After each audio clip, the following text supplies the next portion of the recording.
É uma honra para todos nós aqui poder recebê-los nesta nossa casa. A professora doutora Isabel Maria Freitas Valente é professora portuguesa, mas já quase brasileira. Tamanha frequência com que ela tem estado conosco aqui no Brasil, nos últimos anos, principalmente, e muito gentilmente, graças à mediação aqui do nosso querido professor Marcelo, ela se dispôs a estar conosco nesta noite para debater este tema tão importante, direitos humanos, justiça e paz. Antes de passar a palavra à professora, e uma vez mais já agradecendo a presença de todos e todas, eu quero pedir ao professor Marcelo que faça a leitura de um brevíssimo currículo da professora Isabel. Tem a palavra, por favor, professor. Boa noite a todos e todas.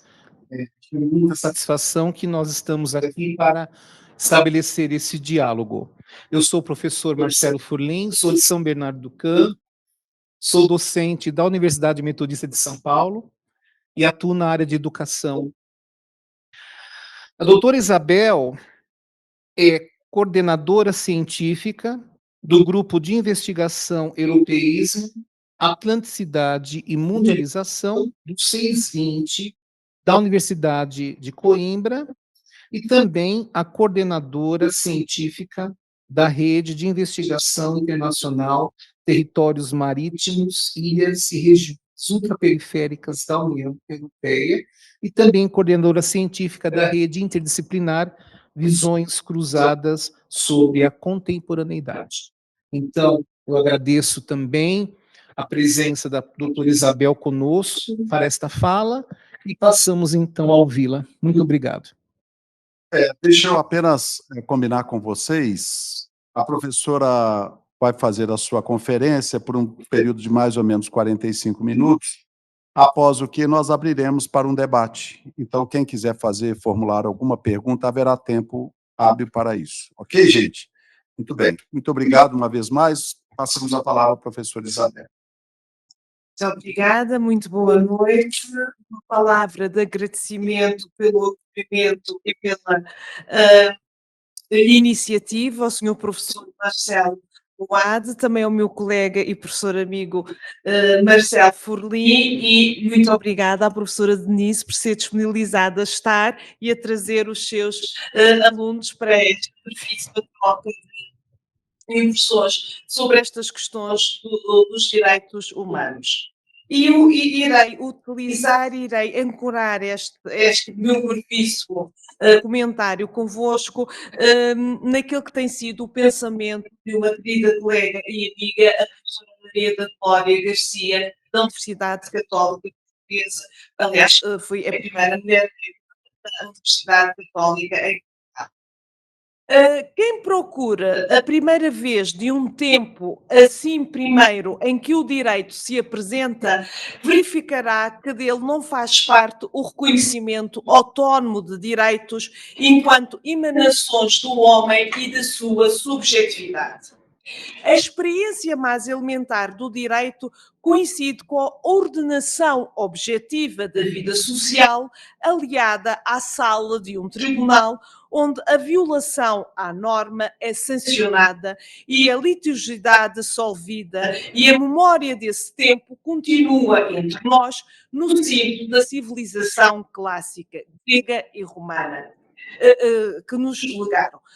Segurando uma balança, uma deusa olhando ao alto em ponderação, simbologia grega, ou de olhos vendados em claro alinhamento daqueles a quem o julgamento se dirige, simbologia romana, decide quem tem razão.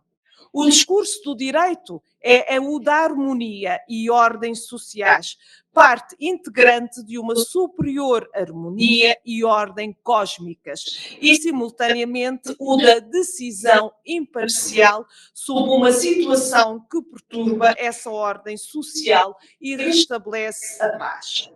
A projeção pública de uma verdade, A ordem pode ser violada e, sendo a sanção tem de existir, a que de imediato outra se acrescenta. A natureza implacável ou, no mínimo, desrazoável da decisão tomada por quem é afetado pelo comportamento que viola a norma.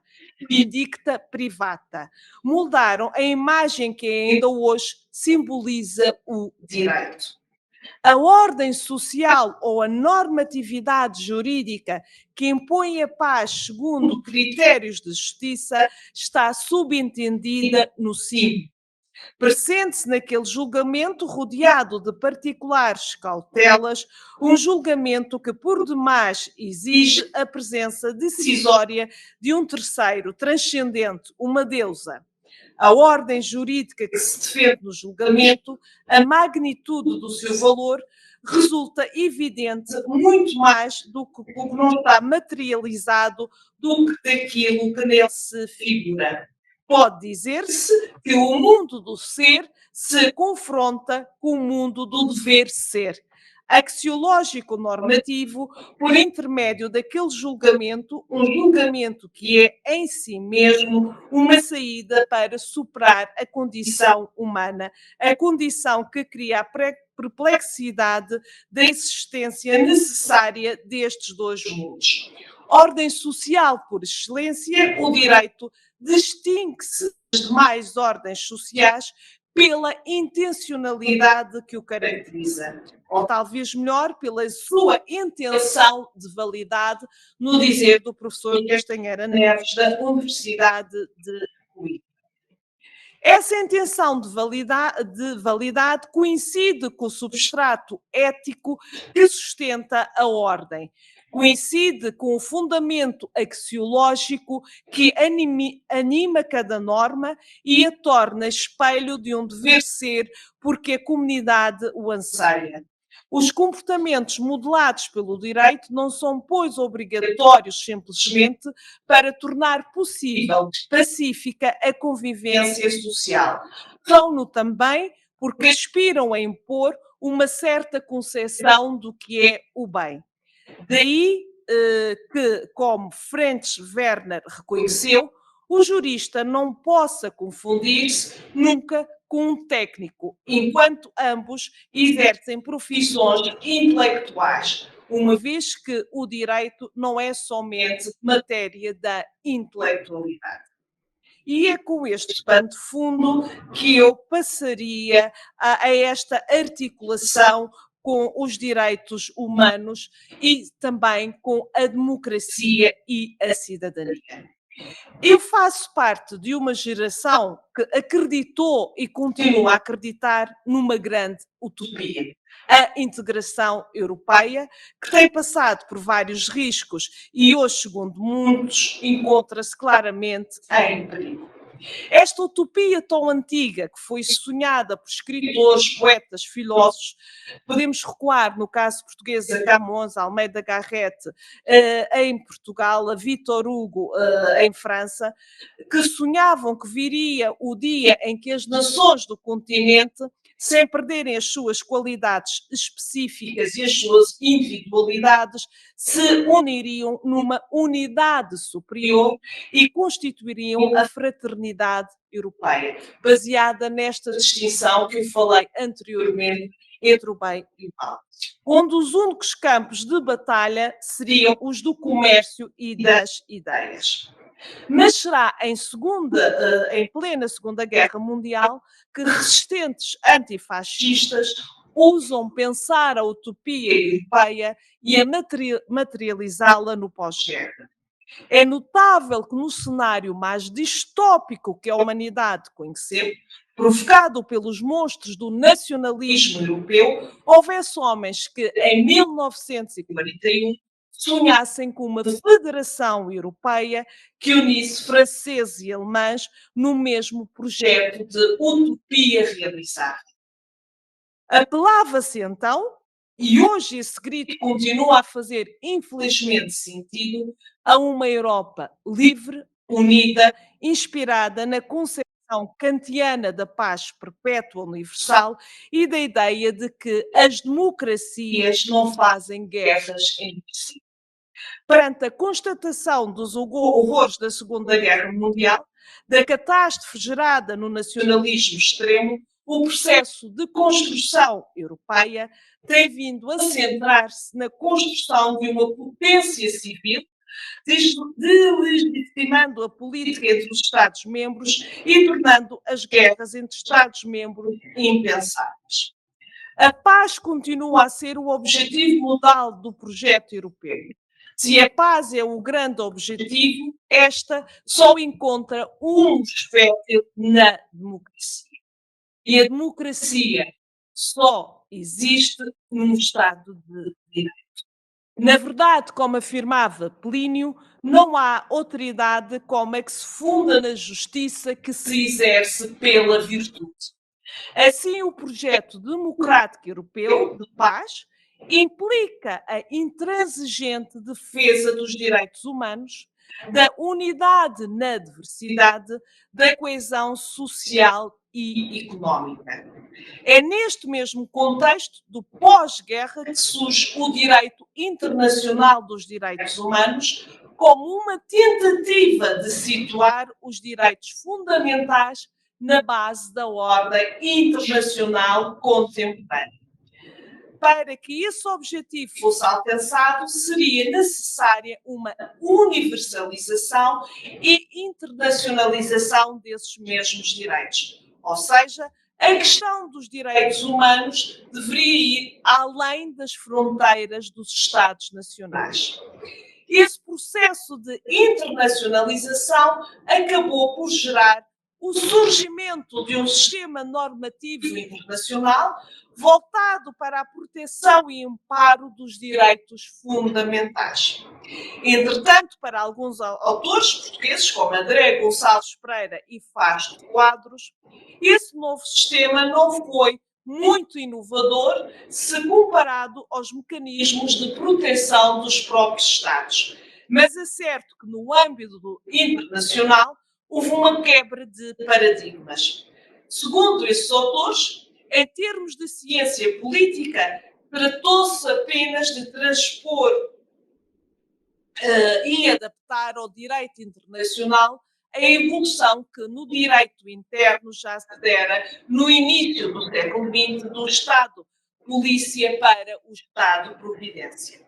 Mas foi o suficiente para o direito internacional abandonar a fase clássica, como o direito da paz e da guerra, para passar à era nova ou moderna da sua evolução como direito internacional da cooperação e da solidariedade.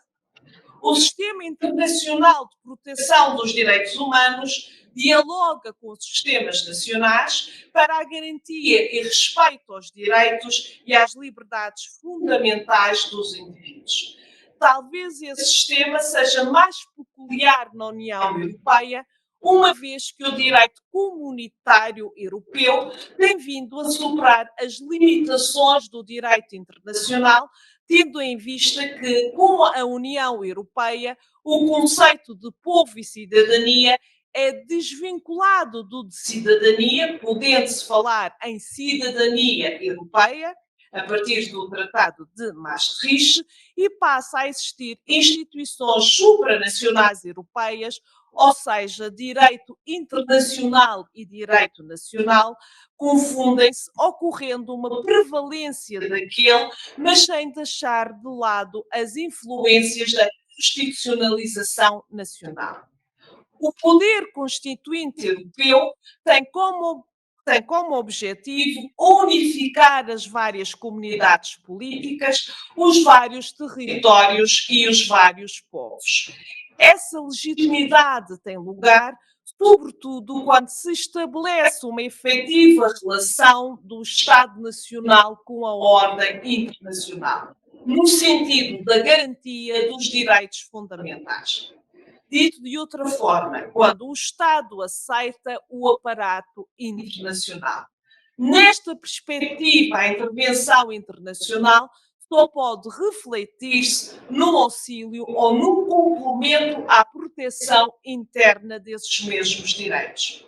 O processo de internacionalização dos direitos humanos desencadeia a democratização do cenário internacional, uma vez que surge a sociedade civil internacional composta por organizações não governamentais e por indivíduos múltiplos de cidadania, que passam a poder acionar órgãos internacionais em casos de violação dos direitos humanos. No entanto, existem autores, como por exemplo Flávia Piosfan, que sustentam ser necessário democratizar determinados setores internacionais para garantir a plena participação da sociedade civil internacional. Pelo exposto, podemos desde já inferir que apenas em espaços políticos democráticos pode-se usufruir dos direitos humanos, provenientes de constituições ou de tratados internacionais. As cartas constitucionais são o garante da democracia e dos direitos fundamentais. Estes conceitos fundem-se, porém, em casos em que o Estado se afasta desses princípios, ele passa a se basear em constituições parciais, como aconteceu na Alemanha de Hitler, com o Brasil de 64 a 85, com a Itália de Mussolini, com Portugal de Salazar até 1974. De relembrar que os déficits democráticos e a fragilidade das instituições costumam ser apontados como alguns dos principais problemas ao exercício efetivo dos direitos humanos. Neste cenário é possível perceber a estreita relação entre democracia e direitos humanos. Essa aproximação está bem definida no artigo 21º da Declaração Universal dos Direitos Humanos, que dispõe, e passo a citar: a vontade do povo é o fundamento da autoridade dos poderes públicos e deve exprimir-se através de eleições honestas, a realizar periodicamente por sufrágio universal e igual, com voto secreto ou segundo processo equivalente de salvaguarda da liberdade do voto. Fim de citação. De facto, há uma relação necessária entre democracia e direitos humanos, de modo que a democracia possa ser entendida como um regime político fundado na soberania popular e no respeito pelos direitos humanos, o que pressupõe o seu reconhecimento, a sua proteção e a sua promoção. A concepção contemporânea dos direitos humanos é introduzida no pós-guerra com a Declaração Universal dos Direitos Humanos de 1948 e é fruto dessa internacionalização dos direitos. Neste contexto surge o direito internacional dos direitos humanos, concebido para proteger os direitos fundamentais e para limitar o poder do Estado, tido como responsáveis por atrocidades na época nazista. Além disso, teve lugar a proliferação de cartas de direitos de liberdades ocidentais que valorizam princípios e valores éticos, com especial destaque para a dignidade da pessoa humana como princípio basilar. Nesse aspecto, predomina a visão de que os direitos fundamentais não devem ficar sob proteção exclusiva dos Estados, por se tratar de um assunto de interesse global, onde muitas vezes o próprio Estado é responsável pelas violações a direitos fundamentais, ou a sua omissão é decisiva para a falta de efetividade desses direitos. Essa forma de tutelar os direitos fundamentais termina por ocasionar uma mudança na forma tradicional de soberania e agora transcende os limites dos Estados nacionais e reforça reforça a ideia de que os indivíduos devem ter direitos assegurados também no plano internacional. A universalização dos direitos humanos levou ao surgimento de um sistema internacional de proteção desses mesmos direitos, que é composto por tratados internacionais. Paralelo a este sistema internacional, surgem os sistemas regionais em grandes blocos, como na Europa, na América e em África. Nessa perspectiva, ordenamento global e ordenamento regional completam-se, formando o todo responsável por assegurar os direitos humanos no plano internacional. Além disso, a promoção dos direitos humanos passa necessariamente pela adoção de uma forma de governo, como eu já referi, democrática, e que dessa forma se coaduna com a proteção e garantia desses mesmos direitos. Temos que ter presentes alguns desafios que são colocados a esta universalização dos direitos e que Flávia Piosifane elencou em 7 pilares, que são eles: o universalismo versus relativismo cultural. Esse primeiro desafio está ligado aos fundamentos dos direitos que questionam sobre a universalidade e o relativismo desses mesmos direitos. Lacidade estatal versus fundamentalismos. Esse direito atenta contra a questão religiosa relacionada aos direitos humanos. É aqui que o Estado laico é essencial para a execução dos direitos humanos. O ordenamento jurídico de um Estado deve ser marcado pela democracia e pelo pluralismo religioso. O direito ao desenvolvimento versus assimetrias globais. Recorde-se que em 1986 a ONU, a Organização das Nações Unidas, divulga a Declaração sobre o Direito ao Desenvolvimento, baseada em 3 pilares: a importância do direito de participação, a ideia da democracia, proteção das necessidades básicas de justiça social e necessidade de adoção de políticas públicas. Outro ponto: respeito pela diversidade versus tolerância. Eu diria respeito. Não é exatamente a mesma coisa. Se me permitem, eu não gosto de sopa, mas tolero a sopa se tiver que a comer. Agora, eu tenho que respeitar o outro que é diferente de mim, o outro que tem uma cultura, uma religião que é diferente. Não tenho que tolerar. O respeito é algo de mais profundo.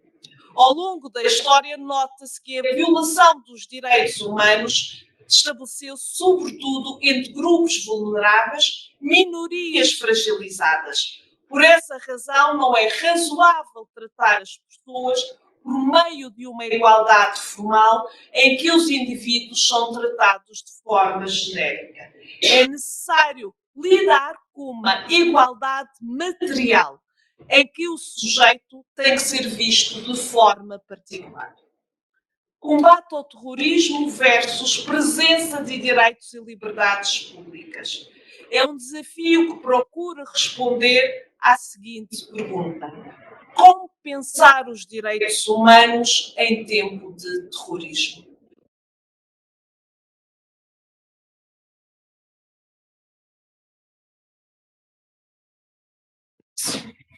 Direito da força versus força do direito.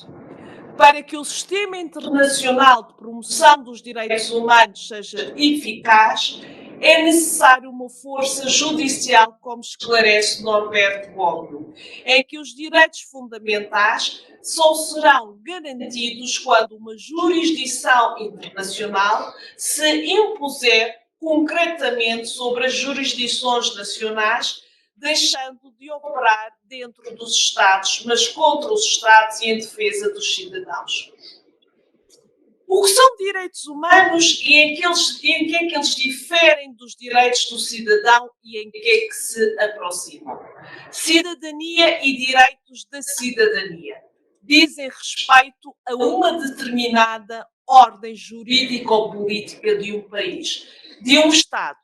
na qual uma Constituição define e garante quem é cidadão, que direitos e deveres ele terá em função de uma série de variáveis, tais como a idade, estado civil, condição de sanidade física, mental, entre outras. Os direitos do cidadão e a própria ideia de cidadania não são universais, no sentido em que eles são fixos a uma específica e determinada ordem jurídica ou política. Daí identificarmos cidadãos brasileiros, portugueses, alemães, argentinos, e sabemos que variam os direitos e deveres dos cidadãos de um país para o outro. A ideia de cidadania é uma ideia eminentemente política, que não está necessariamente ligada a valores universais, mas sim a decisões políticas. Na verdade, a ideia de cidadania é uma ideia eminentemente, e volto a repetir, política. Já os direitos humanos são universais e deveriam ser naturais. Os direitos do cidadão não são direitos naturais, são direitos criados e devem necessariamente estar especificados num determinado ordenamento jurídico. Além de serem naturais, intrínsecos à natureza humana e universais no sentido de que são comuns a todos, sendo naturais, eles são universais, pois supõe-se que a natureza humana seja humana. Os direitos humanos também são históricos. Esse é um outro aspecto complexo do entendimento dos direitos humanos, pois como eles podem ser universais, naturais e ao mesmo tempo históricos. E por ser históricos, supomos que haja uma mudança histórica. A contradição é aparente, é apenas aparente. Direitos humanos são direitos universais porque vinculados à natureza humana, mas são históricos no sentido que mudaram ao longo do tempo, de que mudaram no mesmo país e é diferente o seu reconhecimento em países diferentes no mesmo tempo. Eu falei aqui daquilo que nós consideramos o grande marco dos direitos humanos na contemporaneidade, no pós-Segunda Guerra Mundial, mas a primeira vez que nós temos, em termos de conhecimento histórico, consciência dos direitos humanos, remonta a 500 anos antes de Cristo, um sírio que concedeu a liberdade aos escravos pela primeira vez na história. Ao longo da história da humanidade, a humanidade vivenciou uma intensa luta pela promoção e reconhecimento dos direitos humanos. Nesse sentido, os direitos humanos são resultado de uma evolução social dos seres humanos, ou seja, uma evolução do indivíduo que percorre cada um dos períodos históricos, buscando sempre o reconhecimento dos seus direitos. Atualmente, os direitos humanos são entendidos como uns direitos que são inerentes a qualquer pessoa pelo simples facto de ser humana, caracterizados pelos direitos individuais, sociais e políticos que procuram a efetivação da dignidade dos indivíduos. Logo, os direitos humanos devem ser consagrados e protegidos pelo Estado, sendo fundamentais ao homem. Neste contexto, e mais uma vez sublinho, a democracia é sem dúvida uma forma efetiva para promover a cidadania e concretizar os direitos humanos. Ao longo da evolução histórica, percebe-se que tal constatação torna-se cada vez mais intensa, uma vez que os direitos políticos atingem progressivamente os sujeitos nas sociedades e que esses direitos políticos, como demonstrado, figuram com destaque na construção do próprio conceito de cidadania.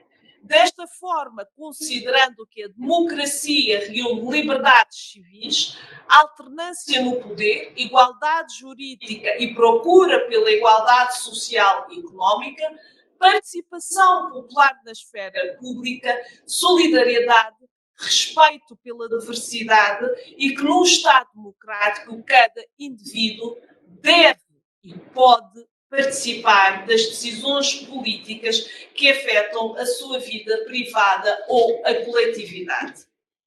Assim, o cidadão representa o elemento essencial para a democracia, uma vez que é ele quem escolhe os seus representantes legais que irão formular as leis em nome desse cidadão.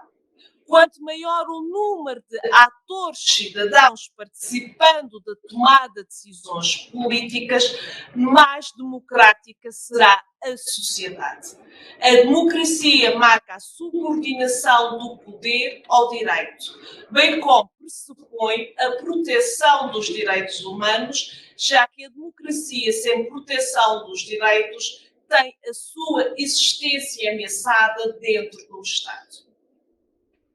Assim, é possível verificar-se que a cidadania é indissociável de todo este processo de desenvolvimento e de consagração dos direitos humanos. Aliás, são facetas de uma mesma história da humanidade que procura o aperfeiçoamento das instituições jurídicas e políticas que garantam liberdade e dignidade, ou então que procuram a democracia. Os direitos humanos são dirigidos a todos e para todos. São direitos que impedem, são direitos que independem da posição económica, social, cultural, política e até mesmo jurídica dos sujeitos, pois devem proteger, acima de tudo, a dignidade humana na sua forma mais abrangente e mais ampla. Por isso, nós hoje falamos, temos consagrado e procuramos consagrar em Portugal, e o exemplo português, deste cidadão autor, que passa muito também pelas faculdades, pela universidade, e permitam-me que dê este exemplo pessoal. Há 2 anos discutiu-se lá e renovou-se, peço desculpa, não é renovar, já estou muito, reviu-se a lei de bases do ambiente em Portugal. E eu propus com uma colega da Faculdade de Direito, a professora Alexandra Aragão, e com o professor Paulo Magalhães, da Universidade do Porto, que propuséssemos que o clima, porque o ambiente tem outras conotações económicas e financeiras, que seria muito mais fácil que o clima fosse consagrado na Lei de Bases de Ambiente em Portugal como um direito imaterial da humanidade, como um direito fundamental. Fizemos uma petição pública, reunimos várias assinaturas, obtivemos mais que o mínimo para que a nossa proposta pudesse ser discutida na Assembleia da República, no Parlamento Português, e pedimos audiências a todos os partidos com assento parlamentar, ao Presidente da República, e para grande alegria nossa, vemos a nossa proposta aprovada. O artigo 13º da Lei de Bases do Ambiente em Portugal consagrou pela primeira vez o clima como património imaterial da humanidade. Somos o primeiro país a fazê-lo. Neste momento, estamos a tentar.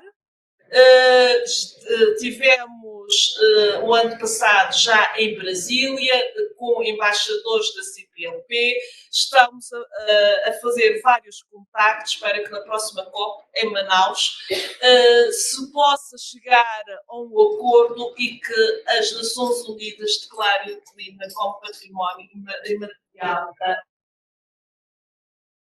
E, portanto, isto no sentido de legitimar a efetividade e eficácia dos pressupostos que delimitam as interfaces do verdadeiro Estado democrático de direitos. E era isto, num primeiro momento, que eu gostaria de partilhar convosco, e estou aberta a questões, sugestões, opiniões. Muito obrigada pela vossa atenção.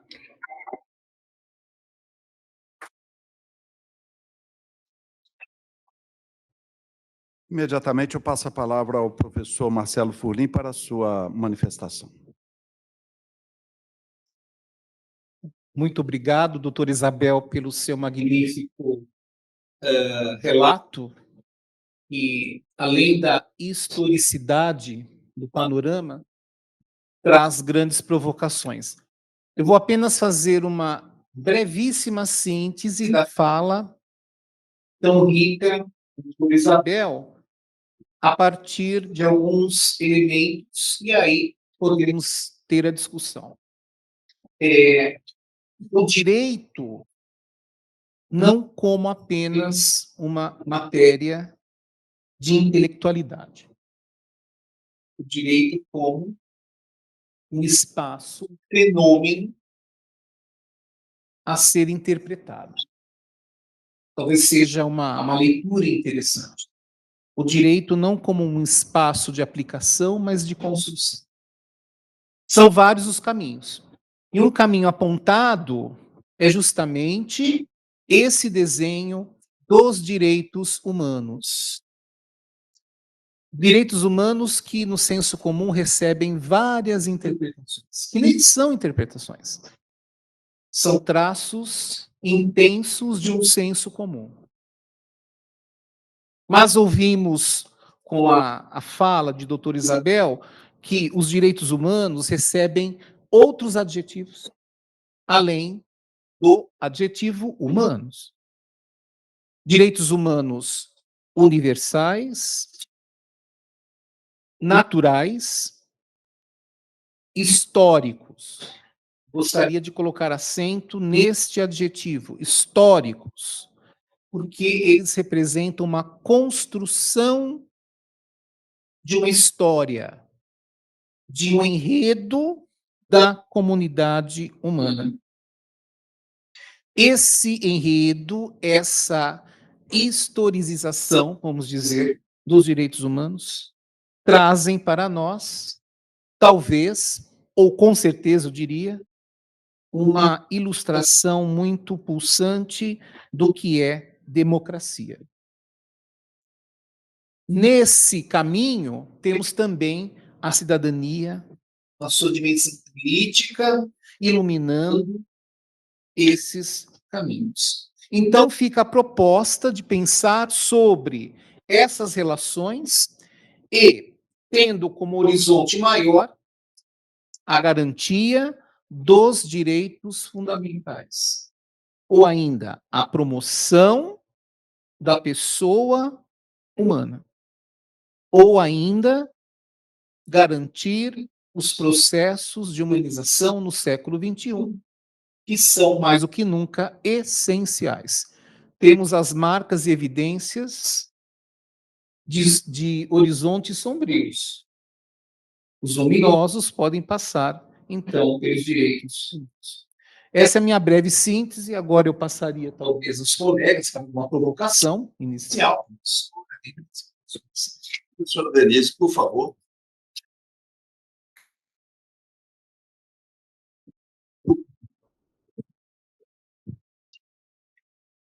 Professora Isabel, que honra tê-la aqui na nossa faculdade. Professor Marcelo, também, muita honra tê-lo aqui. Parabenizo o professor Mauad por esse evento tão importante que ele traz à faculdade. É um tema relevantíssimo dos alunos de direito participarem, compreenderem. Eu agradeço muito a oportunidade de estar aqui, nesta mesa. Parabéns. É muito importante a palestra que a doutora Isabel traz para a gente, e, a meu ver, dois temas muito importantes, muito fundamentais, que é a democracia como pressuposto da proteção dos direitos humanos, e o meio ambiente, pensando historicamente na construção de direitos de terceira geração, e agora reconhecidos em Portugal a partir da ideia de clima. Achei muito interessante essa perspectiva. E dois pilares que estão sobre ameaça no século XXI, tanto a democracia quanto o meio ambiente. Meio ambiente, agora no Brasil, nós tivemos uma tragédia no Rio Grande do Sul, muito grave, e que, com certeza, tudo isso tem relação com as mudanças que o ser humano tem feito no clima, e o quanto a gente precisa pensar nessa perspectiva de fundamentalidade. E a outra perspectiva é a ameaça à democracia no mundo. Um mundo ocidental que vem construindo a ideia de que países democráticos não entram em guerra. E eu nunca imaginei, depois de vivenciar a Constituição de 88 no Brasil, que nós pudéssemos sofrer tantos retrocessos no campo político e no campo do direito, a partir das ameaças democráticas e das ameaças aos direitos humanos. Então, a minha primeira pergunta, o primeiro diálogo que eu queria fazer aqui em sala de aula com a doutora Isabel, é justamente como que a doutora Isabel enxerga, o doutor Marcelo, o professor Mauad enxergam a possibilidade do direito ser uma barreira contra esse retrocesso, um retrocesso avassalador, como um vento vem destruindo governos democráticos. O Brasil está sob o risco dessa destruição, e como o direito pode ser uma ferramenta de limitação ao poder político, nesse sentido, na medida em que corremos o risco tanto do poder executivo, quanto o poder legislativo também apoiar retrocessos nessa área, e muitas vezes isso acaba sendo direcionado a uma solução a ser dada pelo judiciário. E o empoderamento do Supremo Tribunal Federal nesse sentido no Brasil tem sido muito corajoso. E mais ainda, muito criticado.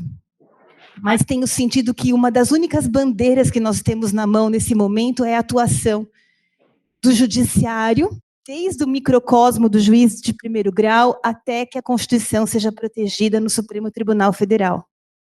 Isso sobrecarrega o Supremo Tribunal Federal. Isso faz com que o direito esteja num pêndulo de também desequilíbrio da separação de poderes no Brasil. A gente vive uma crise de separação de poderes no Brasil também muito forte.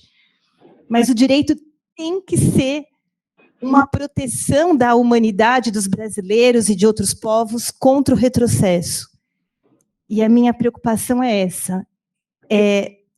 Como, então, utilizar o direito como essa proteção e, ao mesmo tempo, fazer com que o direito também atinja o executivo, também atinja o legislativo, porque, senão, nós vamos estar nas mãos do judiciário, nesse sentido. E da sociedade civil, né, como um suporte a tudo isso. Então, muito obrigada pela participação.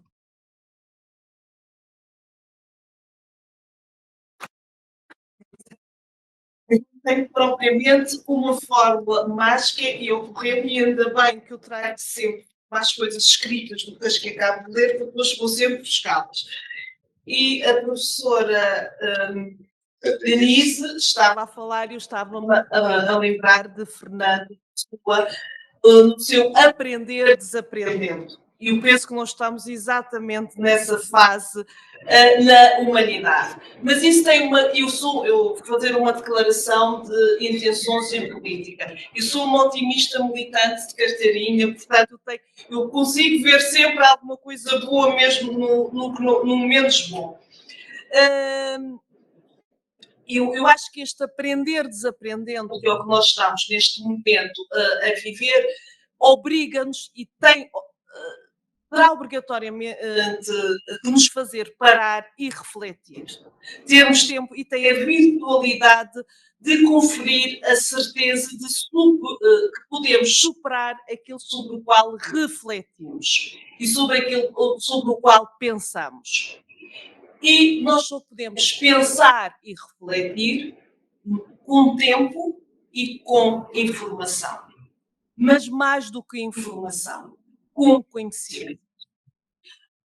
Eu não sei aqui no Brasil, mas em Portugal e na Europa nós vivemos uma pandemia pior quase do que da Covid, que é um novo especialista que emergiu na sociedade, que é o tudólogo. Hoje as pessoas falam de tudo, sabem de tudo, opinam de tudo, acham que têm que ter uma opinião sobre tudo. Eu tenho uma inveja imensa, porque o mal de... Até sobre aquilo que eu estudo há 20, 30 anos, eu tenho dificuldade, muitas vezes, em grandes opiniões, em grandes doutrinações, quanto mais ter opinião sobre tudo, uma pessoa vê nos comentários, que é outra praga neste momento. Os telejornais em Portugal, os noticiários da noite, são uma coisa interminável. São 2, 3 horas que vão comentadores e então acha-se que toda a gente tem que estar representada, vão da direita, vão da esquerda, vão do centro, vão de Marte, vão de não sei de onde, é uma coisa pavorosa. E nesse mesmo debate discute-se direitos humanos, analisa-se a guerra na Ucrânia, analisa-se as eleições nos Estados Unidos, analisa-se a pandemia, analisa-se o fármaco que entrou em vigor nesse dia, debate-se se deve ou não vacinar crianças. Portanto, isto é uma pandemia, uma coisa terrível. Portanto, e isto para dizer o seguinte: antes de chegarmos ao direito, nós temos que redescobrir o conceito de responsabilidade. E a responsabilidade começa a título individual. Eu, enquanto cidadão, sou portador de um conjunto de deveres e de direitos. E começa logo, esta responsabilidade tem que estar em estrita conexão com a liberdade pessoal e o poder político. Conceito que, para mim, é o conceito-chave do Estado de Justiça moderno. E ao exercer, enquanto cidadã, o meu dever e direito de eleger os meus representantes, eu tenho que fazer em liberdade, mas em consciência. E para o exercer esse direito, esse dever em liberdade e em consciência, eu tenho que ter a humildade de ler os programas programáticos de cada um que se apresenta. Porque eu vou eleger quem me vai representar e quem, em meu nome, irá legislar e governar. O direito não existe a montante. O direito exerce jusante. O direito não tem capacidade prospectiva. O direito não cria cenários de resolução de problemas. O direito vai sempre atrás da sociedade. O direito não tem a capacidade de legislar sobre aquilo que ainda não aconteceu. Nem de legislar sobre um crime que ainda não aconteceu. Daí nós temos também este problema que agora se coloca na Europa de forma premente, na União Europeia, de se começar a regulamentar o espaço virtual, porque até então não sabíamos como é que isto se iria desenvolver, se iria existir algum tipo de crime, partindo do princípio que é fruto, que é uma produção humana, a propensão para o crime existiria, mas daí a percebermos os crimes cibernéticos, foi preciso um tempo. Só neste momento, passado já da utilização cotidiana que nós temos já 2 décadas, já quase 3, do espaço virtual, é que se começam a dar os primeiros passos incipientes na regulamentação da utilização do espaço virtual, das redes sociais, de tudo isso. Mas antes de chegarmos a esta regulamentação e a esta proteção de dados pelo direito, eu posso fazer uma outra coisa. Eu posso exercer aquilo que eu designo por jornalismo cidadão. E um jornalismo ético, regulando eu própria aquilo que vou postar estou a dar um exemplo das redes sociais, que vou postar nas redes sociais, fazer uso fruto do meu espírito crítico, perceber o que é que lá está, não repassar sem sequer ler, muito menos pensar todas aquelas pré-informações que nos chegam e que vão contribuir para que as notícias falsas circulem à velocidade da luz. Como, por exemplo, agora, perante esta catástrofe no sul do país, eu tenho visto coisas que eu digo, abriram as portas do manicômio, só podem, porque isto, ninguém em são juízo pode pôr a circular uma coisa destas. Pedir ao direito que esteja constantemente ali a sancionar ou a prender, parece-me abusivo. Portanto, o direito é importante. No caso brasileiro, eu penso que foi extremamente... revelou uma coisa. As vossas instituições pós-ditadura têm alicerces sólidos, porque sobreviveram e estão a atuar.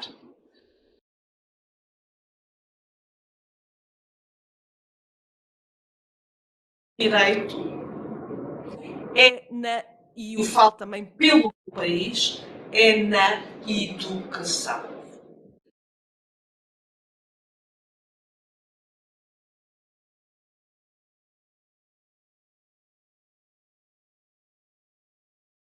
A educação. E a promoção do espírito crítico. Não sei se foi ao encontro.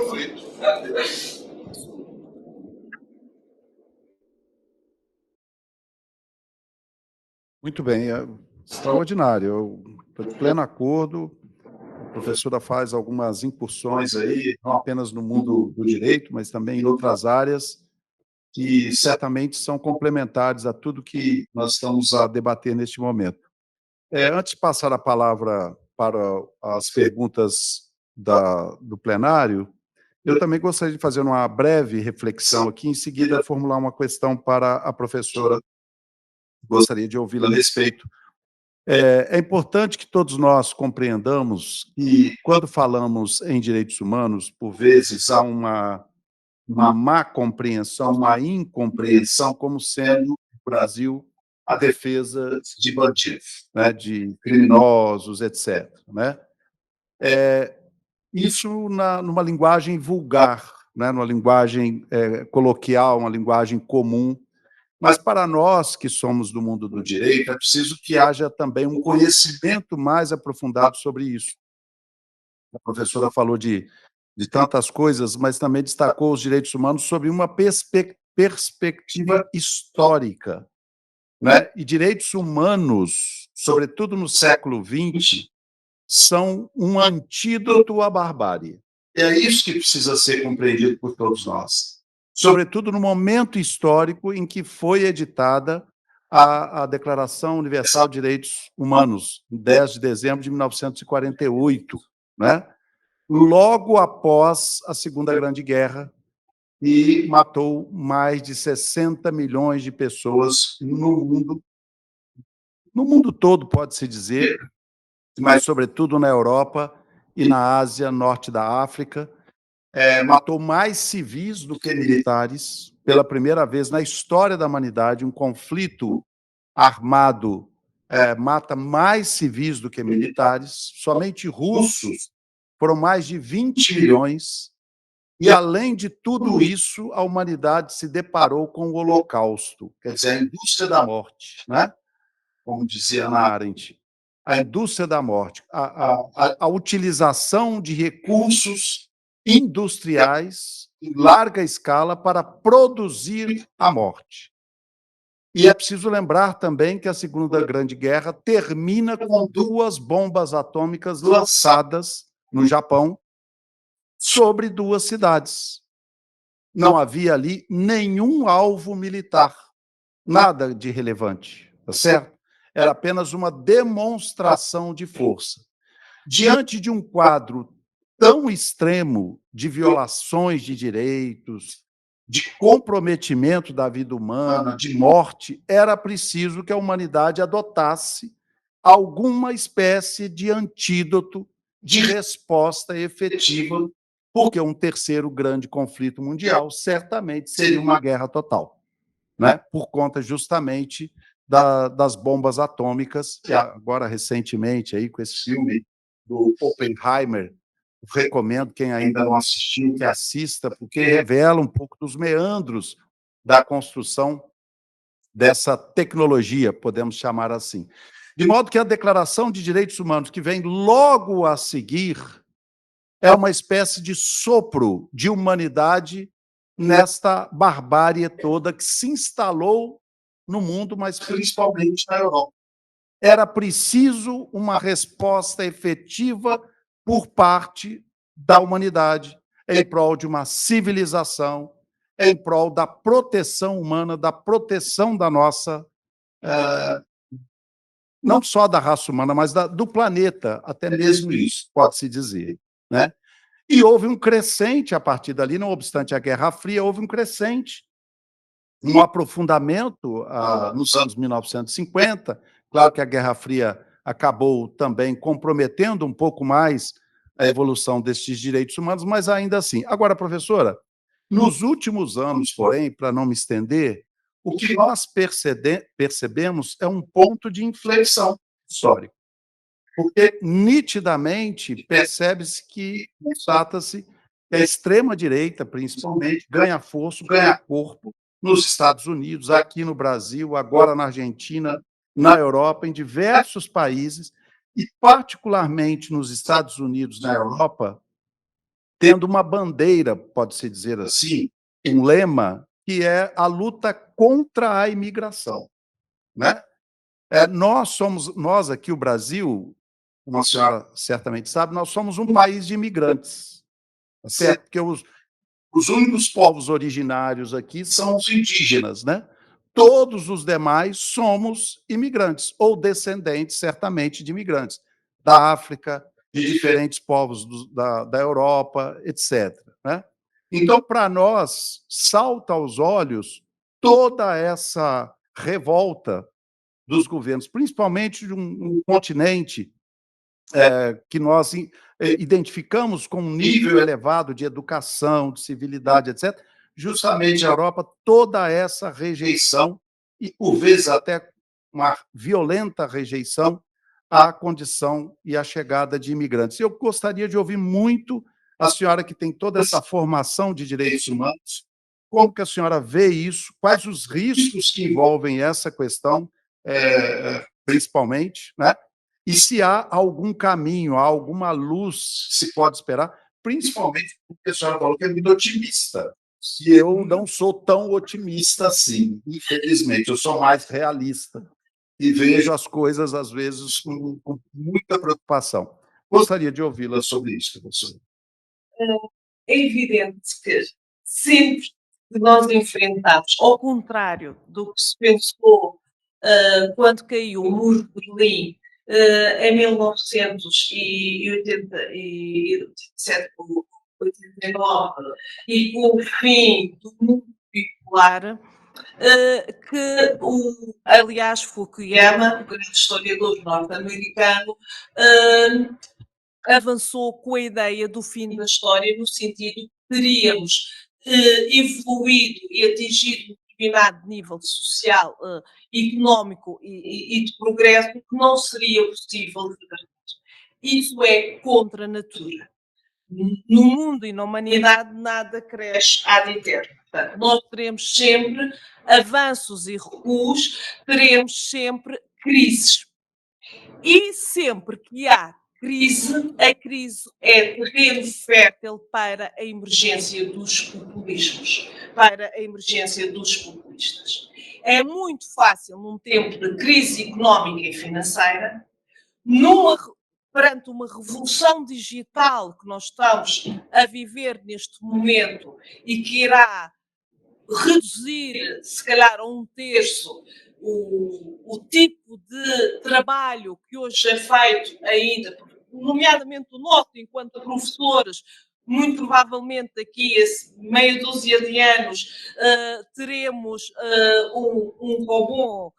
Aliás, como já acontece no Japão, com os jornalistas que apresentam as notícias já não são seres humanos, mas fruto da inteligência artificial, construídos a partir de hologramas, que haja esse receio que o outro que é diferente de nós, que chega sucessivamente ao nosso território, nos vai roubar num primeiro momento o posto de trabalho, que irá ficar com os recursos financeiros que deveria ser para os nacionais, para a construção de habitação ou outros. Portanto, isto é muito natural em tempos de crise. E não é por acaso que em tempos de crise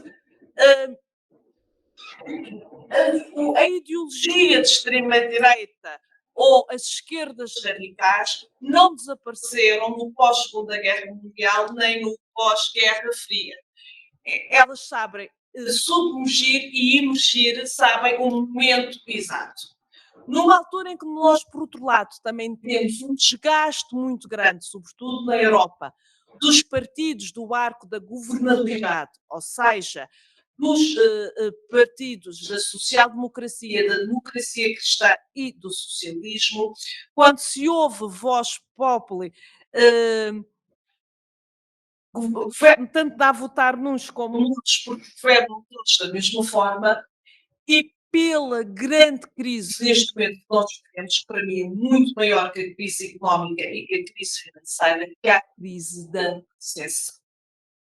Nós percepcionamos que vivemos pior, mas se pararmos 2 segundos, vamos perceber que vivemos muito melhor do que se vivia há 50 anos atrás. Há 30, há. Só que essa percepção é muito grande. Passa. É a mesma coisa que a percepção da violência. Isto não quer dizer que a violência e a insegurança não existam na Europa, que não existam. Mas é muito maior a percepção que nós temos do que a violência efetiva que existe. E isto vai minando a confiança. Eu dou este exemplo que para mim parece-me paradigmático. Eu já nasci em democracia e sou fruto da integração europeia do projeto europeu da geração Erasmus. Mas quando eu era jovenzinha, adolescente, pré-adolescente, adolescente, existia em Portugal a imprensa escrita, nós sabíamos a imprensa que era de direita ideologicamente e que era de esquerda. E tínhamos uma publicação, um jornal diário, que se chamava O Crime. Ou seja, o crime. Só trazia crime. Quem quisesse saber o cão foi atropelado, que o marido bateu na mulher, que o agricultor deu um tiro, que alguém lhe roubou uma ovelha, tinha que pagar do bolso e comprar o jornalinho para ser entregue. Eu hoje, se ligar determinados canais da televisão, eu tenho a sensação que vivo num faroeste sem lei nem rock. E eu nestas coisas nunca ganhei nada porque eu reconheço que não uso a consumir esse tipo de informação. Mas eu tenho uma parte da família originária de Trás-os-Montes, nós ainda temos carne em Trás-os-Montes e temos caseiros que tratam das coisas. E não raras vezes telefonam-me, eles ainda me tratam por menininha, como se eu ainda tivesse assim a pipi das meias altas. Menininha, está bem? Houve um assassinato em Coimbra, houve não sei o quê. Coimbra é uma paz de alma. Coimbra a gente tem medo da nossa sombra. Mais nada. E aquilo passa não sei quantas vezes ao dia. E a percepção que se tem é que está a viver numa cidade extremamente violenta. Quando são casos esporádicos, O pior que acontece em Coimbra são zaragatas dos estudantes à sexta-feira, depois de umas belas cervejas. E quem diz isto diz a percepção de outras crises e de outros crimes. A percepção generalizada e a ideia generalizada de que todo político é que há a necessidade de limpar. É evidente que eu, no primeiro momento, quando ouço, e infelizmente em Portugal nós temos um partido que agora teve, eu recuso-me a dizer o nome, e tem 50 lugares na Assembleia. Quando ouve-se dizer tem que se combater a corrupção, tem que se distribuir melhor a riqueza, isto é música para os meus ouvidos. Mas agora eu preciso de confrontar o programa do governo. Eu preciso de perceber quem é que são aquelas pessoas. A ideologia continua a ser. Por isso é que eu digo, estas coisas estão interconectadas. E eu continuo a ser otimista no sentido que eu vejo todos os dias nas salas de aulas o emergir de uma nova dimensão entre os jovens. E o reclamar por essa dimensão, que é a dimensão ética. Quer na justiça, quer na política e despojada de populismos. Portanto, eu só posso ser otimista lidando com esse facto cotidianamente. Agora, também sei, e daí também tenho alguma dose de realismo, que qualquer ser humano, se tiver que optar entre segurança e liberdade, vai optar por segurança. Daí nós, enquanto cidadãos, é que temos que ser o primeiro e último defensor do Estado de Direito, da democracia e da verdade. Os tribunais servem apenas para aplicar a lei. Ao tribunal e ao juiz não compete fazer.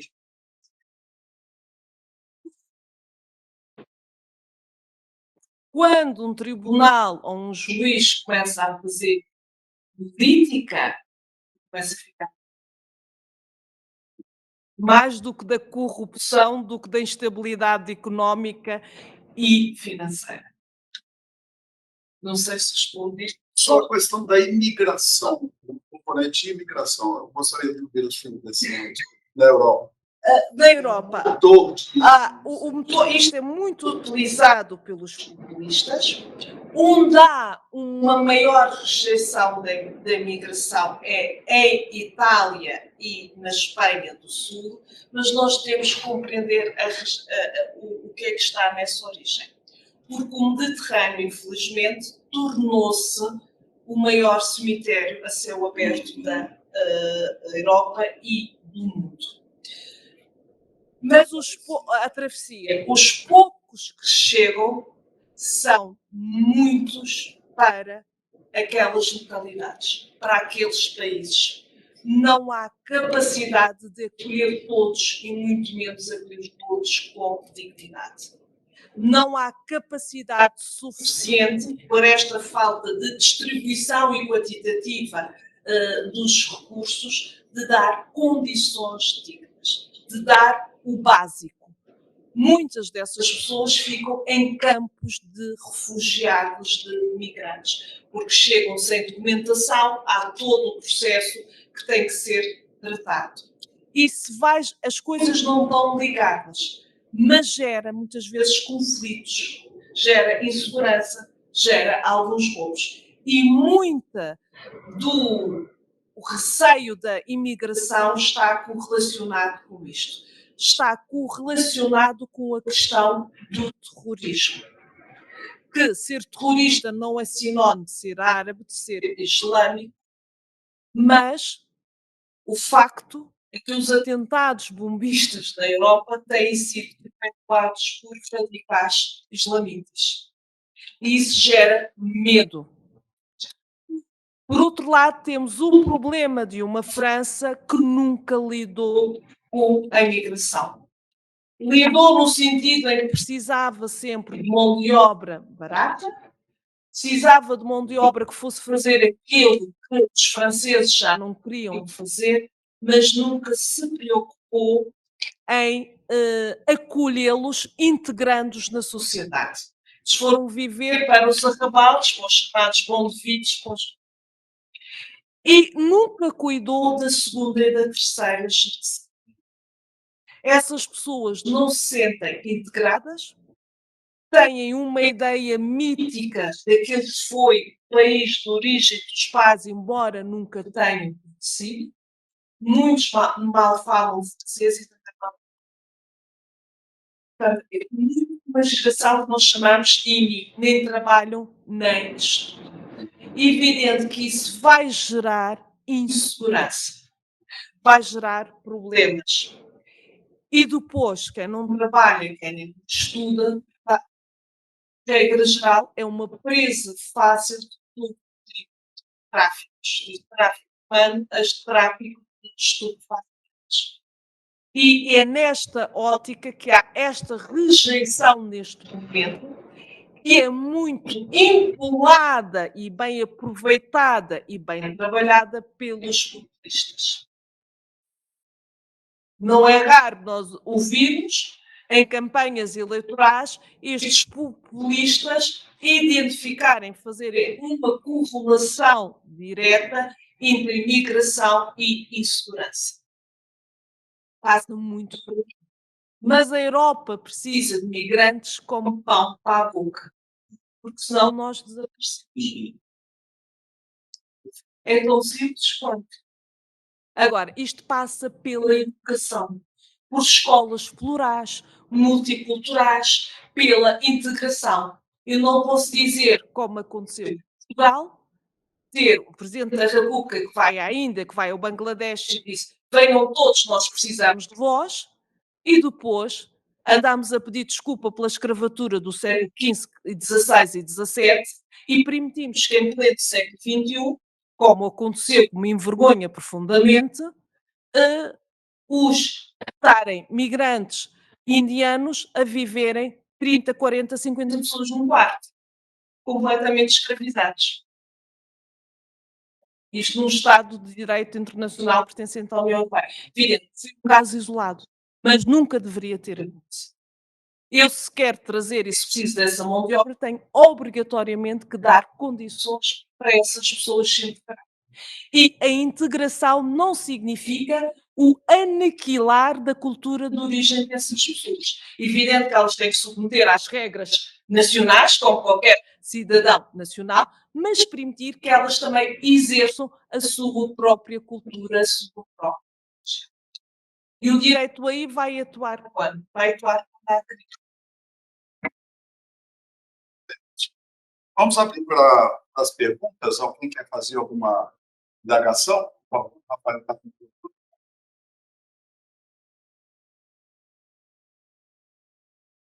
Boa noite, professora. Boa noite aos professores aqui presentes também. Eu tenho uma dúvida que vai muito de encontro com a dúvida do professor Mauad, voltada principalmente ao que ele tratou, principalmente ao quesito das imigrações, ao quesito de como os estados eles vêm se portando. A minha dúvida é voltada ao que você também tratou sobre os princípios históricos e aos princípios também de proteção dos direitos humanos. A minha dúvida é a seguinte: como que a ONU ou outras organizações internacionais elas têm feito mediações ou elas têm tratado juntamente com os estados certos preconceitos que vêm de forma mais histórica, de certos estados que, desde a sua independência ou desde a sua início, de fato, de gerações e início de como ele veio se consolidar como, de fato, um estado independente, como que ela vem tratando esses preconceitos mais estruturais e históricos que já estavam atrelados a essa criação e a essa geração que nasce com esse preconceito fundado de forma natural.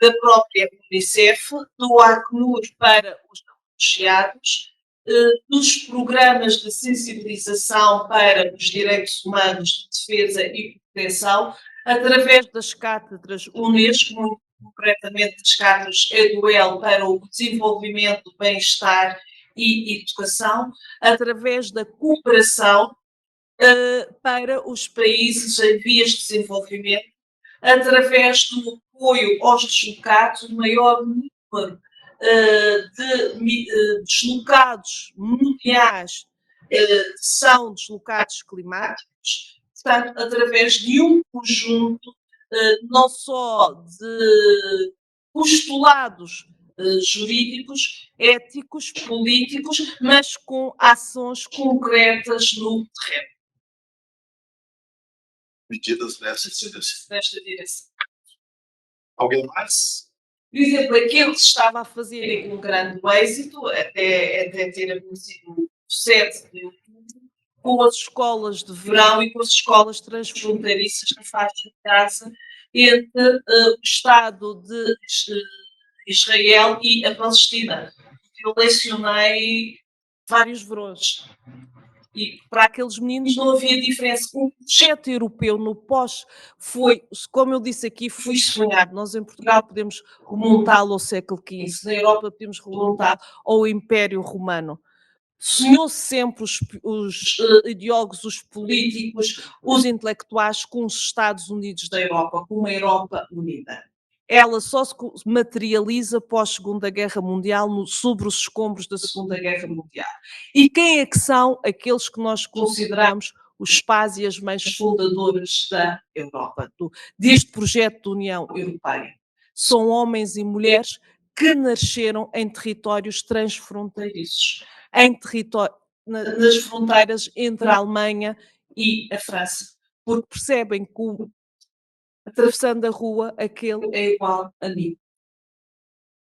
E é nessa vertente que temos que atuar. E que as Nações Unidas têm atuado. Têm tentado atuar. Alguém mais? Esses dois são meus alunos. Com muita honra. Registrado.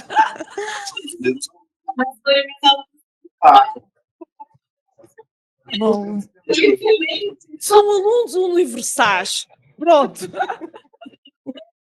Boa noite, eu gostaria de agradecer pelo privilégio, que honra estar aqui sentado escutando vocês, um tema extremamente relevante e importante para a nossa vida acadêmica aqui como estudante de Direito. A minha dúvida está relacionada à regulamentação das redes sociais na Europa.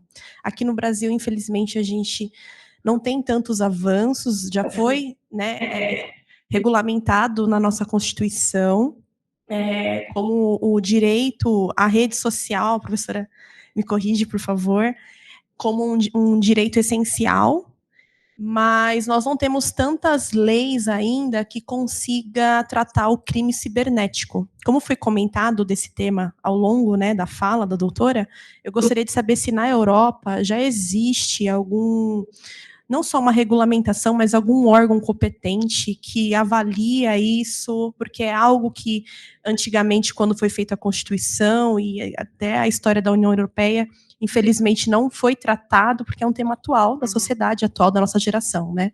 Essa sociedade digital, ela existe e precisa, urgentemente de uma regulamentação, o posicionamento do direito para que seja evitado, futuramente, e não só no futuramente, mas atualmente, várias catástrofes, que é o que a gente já tem tido, infelizmente.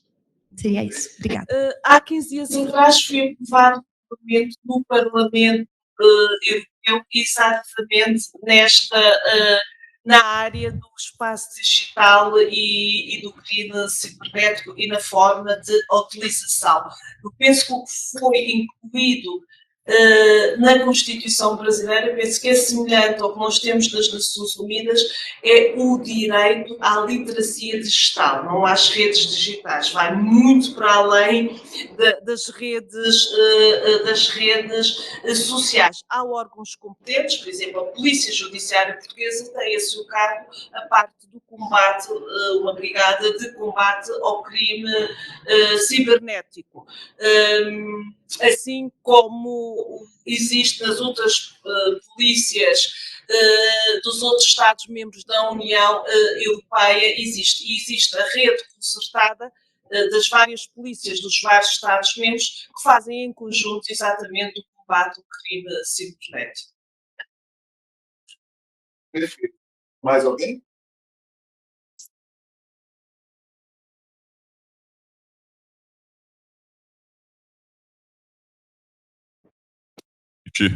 Boa noite à professora, boa noite aos professores. Um imenso prazer estar aqui com todos vocês aqui. Ô, professora, eu fiquei com uma dúvida. Como seria possível este diálogo de direitos humanos, por exemplo, com nações das quais o mundo depende em vários aspectos? Vamos pegar um exemplo mais prático aqui, no caso chinês. O mundo depende da China, desde insumos hospitalares, tecnologias, parte eletroeletrônica, enfim, o mundo é dependente do mercado chinês. Só que nós sabemos que a China, ideologias à parte, né, mas é um Estado autoritário. De certa forma também existem minorias ali também que são reprimidas, é o caso dos uigures, é muito pouco difundido, mas é uma minoria de etnia muçulmana que supostamente é destinada a campos de instrução, mas é muito questionável qual é o tipo de instrução que é passado ali. Vários relatos de que eles sofrem abusos de direitos humanos. A China também, que até hoje não reconhece a soberania de Taiwan e, consequentemente, ameaça com seu poderio econômico nações que tentam se aproximar de Taiwan. Saindo da China, indo para a vizinha, Rússia, o mundo, principalmente o cenário europeu, intrinsecamente dependente do gás russo. E agora a Rússia também invadindo a soberania ucraniana e não aceitando nenhum tipo de diálogo, nenhum tipo de intermediação, muito menos pelas vias da persuasão humanística dos direitos humanos. O caso da Turquia também, de certa forma, tem se tornado nos cenários cada vez mais hostis à atuação de repórteres por meio do governo do Erdogan, praticamente um ditador. Então a questão é, como dar-se-ia o diálogo, tentando persuadir essas nações para que elas, paulatinamente, numa proporção o mais otimista possível, viessem a aderir a essas propostas dos direitos humanos, uma vez que elas têm como elemento de resistência a imponência do fator econômico que elas têm para o mundo. Então, como seria possível esse diálogo com essas ditaduras? Eu só citei aqui as mais poderosas economicamente, mas nós temos aqui a Venezuela, aqui do lado, né? Veja bem, eu não quero entrar na questão ideológica, né? Se é uma ditadura de direita ou de esquerda. Estou salientando aqui o aspecto ditadura. Como dialogar com elas? Muito obrigado pela atenção. Uma das...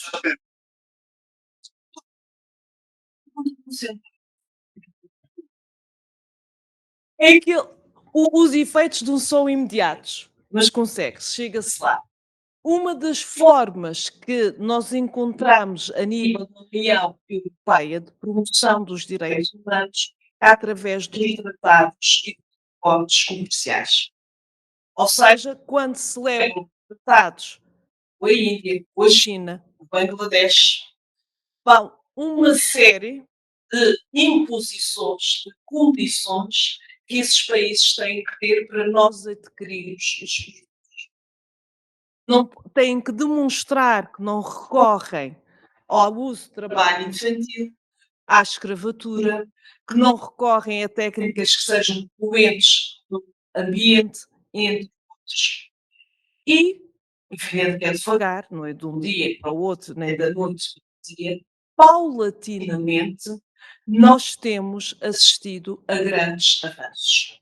Muito concretamente na Índia e no Bangladesh. A nível do setor têxtil, no Bangladesh, praticamente, o comércio que se faz a nível destes tratados com a União Europeia se eliminou o trabalho infantil. E com uma parte desse lucro que entra no Bangladesh, estão a ser construídas escolas para as crianças. É muito paulatino, mas consegue-se. E é uma das matérias que nós damos e estudamos na Faculdade de Direito é o acordo comercial como promotor dos direitos humanos. E é exatamente por esta dimensão que os acordos a nível da agricultura entre a União Europeia e o Brasil, como sempre, quando eles aí entram, de facto, a sociedade, aqui não a nível do trabalho escravo, mas a nível dos agrotóxicos, que nós já abandonamos há muito tempo na Europa, determinados tipos de químicos e que ainda se continuam a utilizar aqui. Que leva que os agricultores, a sociedade civil europeia se revolte e os acordos nunca chegam sequer a ser separados, porque coloca-se a questão. Não podemos emoldar um mercado interno europeu com produtos agrícolas muito mais baratos, com recurso à utilização de produtos químicos que estão proibidos na Europa há 30, 40, 50 anos. É uma forma de promoção de práticas e de direitos humanos que tem sido muito utilizada. Este é um exemplo prático, uma vez que me perguntou uma questão prática, um exemplo concreto. A nível pessoal, o professor citou aqui o dia 10 de dezembro, e nós fazemos todos os anos em Coimbra, um grande congresso para a comemoração dos direitos humanos. E teve connosco um deputado à Assembleia Legislativa de São Paulo, eu não sei se ainda é deputado, são salvo erro, e que esteve e que foi apresentar os resultados de uma pesquisa, de uma investigação que tinha feito de outros colegas e de alunos do PIE e o Instituto. Não. Dentro da Assembleia Legislativa tem um Instituto de Pesquisa IPLD, salvo erro. Pronto, qualquer coisa assim. Agora não me lembro. Sobre as condições de trabalho em fábricas têxteis no Brasil de grandes marcas internacionais. Eles conseguiram se infiltrar com câmaras e ele mostrava as fotografias e os filmes. Eu já tinha algum piripiri com algumas dessas marcas que eu achava que a qualidade não correspondia, mesmo à barateza que lhes pediam. Ou pouco dinheiro que se pagava pelas peças. A partir daí nunca mais comprei. E eu ainda ontem fiquei a saber, fui a Eliane Marcelo. Mesmo é uma coisa que em Portugal não existe e que eu vou lá para lá e vou propor, e que o Brasil tem já há muito tempo. O governo brasileiro publica mensalmente a lista das empresas com boas práticas e com respeito pelos direitos humanos. E ela dizia-me, eu quando vou comprar qualquer coisa vou ver se a empresa conta de trabalho escravo. Eu individualmente posso fazer a diferença e aí mudo. Porque se a empresa deixar de vender, vai mudar as suas práticas. É uma outra forma. Ou eu, a nível pessoal, se cada um, imagina, Só a cidade de São Paulo tem mais habitantes que o meu país inteiro. E contando com a diáspora portuguesa e com a aquisição de nacionalidade, que os brasileiros têm contribuído imenso porque são descendentes, porque se nós nem sequer aos 8 milhões chegávamos, quanto mais aos 10 milhões que somos. Não é? Só a cidade de São Paulo tem mais. Imaginem-se, de repente, 50% de todas as cidades fizerem isso, os seus cidadãos, as práticas mudam. O objetivo da empresa é vender. É outra forma.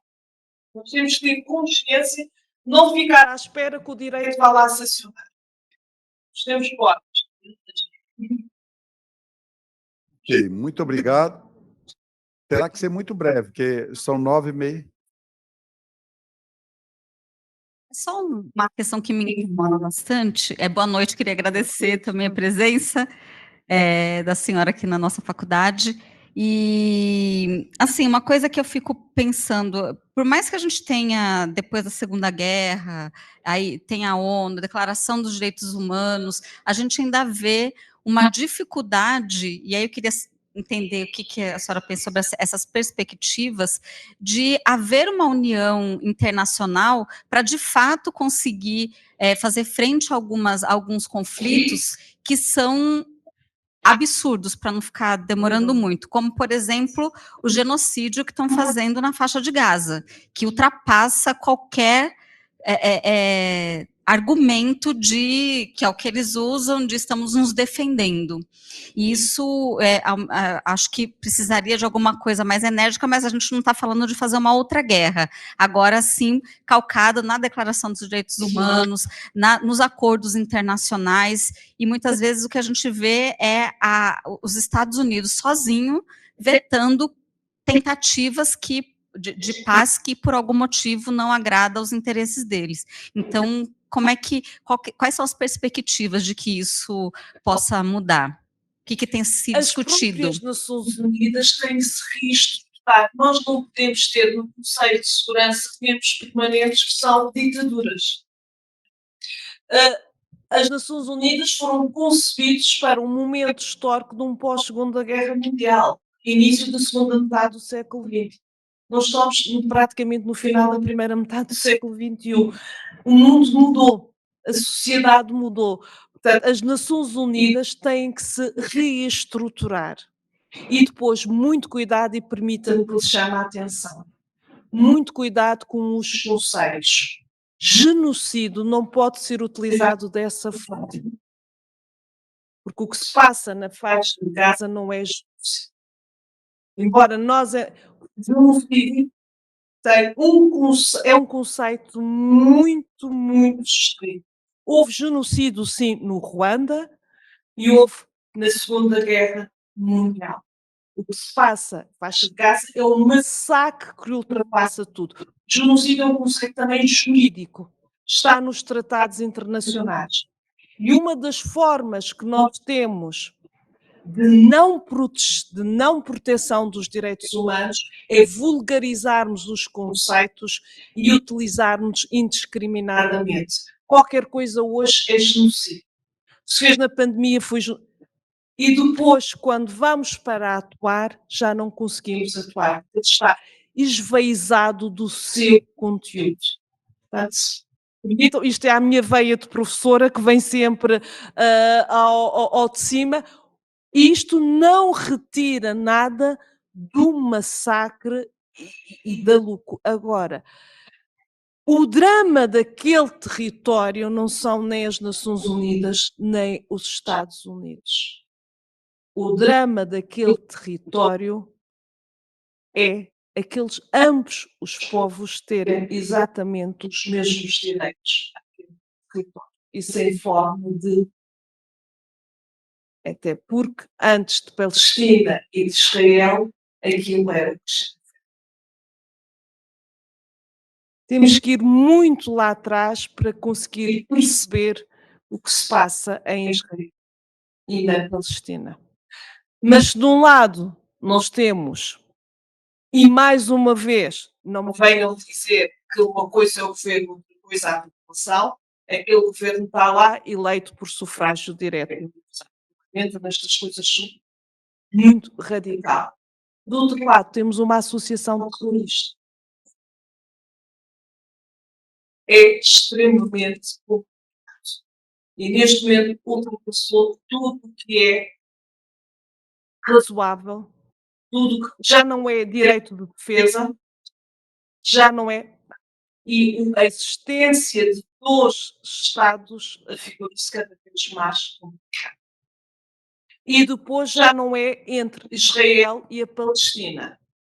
É a instrumentalização, quer da Palestina, quer de Israel, pela Rússia, pelo Irão e pelo o que está subjacente. Isto já não se trata de uma mera guerra ou do combate ao terrorismo. Trata-se de duas posições de civilizações diferentes.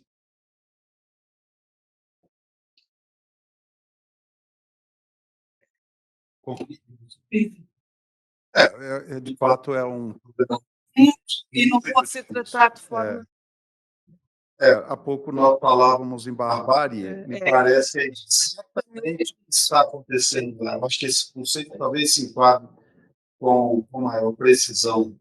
Uma barbárie total e exatamente o oposto do direito internacional, né? Até porque as Nações Unidas, mesmo com as dificuldades em relação aos Estados Unidos e tal, acabaram aprovando recentemente, não sei se foi uma resolução, mas uma medida estabelecendo lá uma série de obrigações para Israel, e nem isso está sendo cumprido.